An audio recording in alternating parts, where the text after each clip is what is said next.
रामचरितमानस पढ़ते हो, राम तुम्हें भी बनना होगा। चलो राम के पद चिन्हों पर अब इतिहास बदलना होगा। चलो राम के पद चिन्हों पर अब इतिहास बदलना होगा। भगवान श्री राम का वो पक्ष किसी से अछूता नहीं है। जब ढोल नगाड़े बज रहे थे, सारी अयोध्या को सजाया जा रहा था राजा की तरह। क्यों? क्योंकि भगवान श्री राम को राजा बनना था, उनका राज्याभिषेक होना था। लेकिन अगले ही क्षण क्या होता है?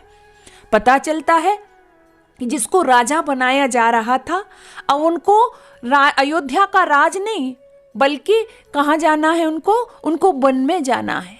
देखिए आप, कहाँ जाना है? उनको वन में जाना है। लेकिन जिस समय उनको राज मिल रहा था अयोध्या का, उस समय देखिए, और जिस समय वन जाना पड़ रहा है उनको, उस समय देखिए कोई शिकायत नहीं है। थोड़ा सा संदेह हुआ था माँ कैकेयी को। उनको लगा कि जब राम आए अपने पिताजी के पास में अभिवादन किया, और अभिवादन करने के पश्चात राम ने देखा कि पिताजी जब मैं अभिवादन करता था तो मेरा माथा चूमते थे, मेरा सिर सूंघते थे, लेकिन आज क्या है, मुझसे कोई गलती हो गई।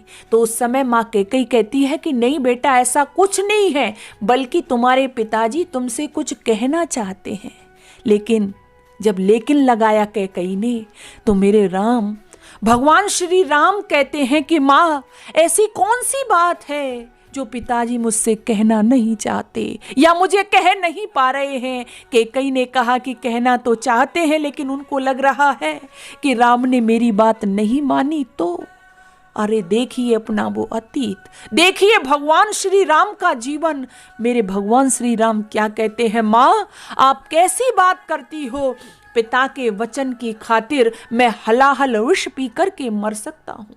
पिता के वचन की खातिर मैं अग्नि में जलकर मर सकता हूँ। पिता के वचन की खातिर मैं समुद्र में डूब कर मर सकता हूँ, लेकिन पिता के वचन से मैं विमुख नहीं हो सकता। आज आपने पिछले दिनों देखी होगी, हम राम की जय जयकार तो कर रहे हैं, लेकिन आज इस समाज को हो क्या गया है? अभी पिछले दिनों की घटना है, आगरा में एक नामचीन बिल्डर ने अपने पिता को, जो करोड़ों रुपए की गाड़ी में चल रहा है, जिसके पास बहुत बड़ी कोठी है, लेकिन अपने वृद्ध पिता को उसने वृद्धा आश्रम में व्यवस्थित हो गया। ये घटनाएं झकझोर देती हैं मानस को, अपार वेदना होती है कि राम के देश में ये कैसे हो गया। श्रवण कुमार के देश में माता पिता बोझ प्रतीत होने लगे। इससे बढ़कर के कोई शर्म की बात नहीं हो सकती है। आइए, हम कहाँ जा रहे हैं? राम की जय जयकार तभी सार्थक होगी मेरे उस राम के व्यक्तित्व जो उनका था, मेरे राम के जीवन में उन्होंने जो धारण की मर्यादाएं, उनको आप आचरण में लाइएगा, उनको आप अपने घर परिवार में लाइएगा, तभी मेरे राम की सही अर्थों में जय है। अन्यथा आप नारे लगाते रहिए, आप जय जयकार करते रहिए, अपने माता पिता को वृद्धाश्रम में भेजिए, खड़े होकर के मानवता का नंगा नाच करिए, फिर राम की जय जयकार होने वाली नहीं है। इसलिए राम की जय हम बोलने के तभी काबिल हैं जब हम राम के कुछ अंशों में हम उनके पद चिन्हों पे चलें। अरे रामचरितमानस पढ़ते हैं, रामचरितमानस पढ़ते हो, राम तुम्हें भी बनना होगा। चलो राम के पद चिन्हों पर अब इतिहास बदलना होगा। चलो राम के पद चिन्हों पर अब इतिहास बदलना होगा। राम का जीवन पूरा वेद में है।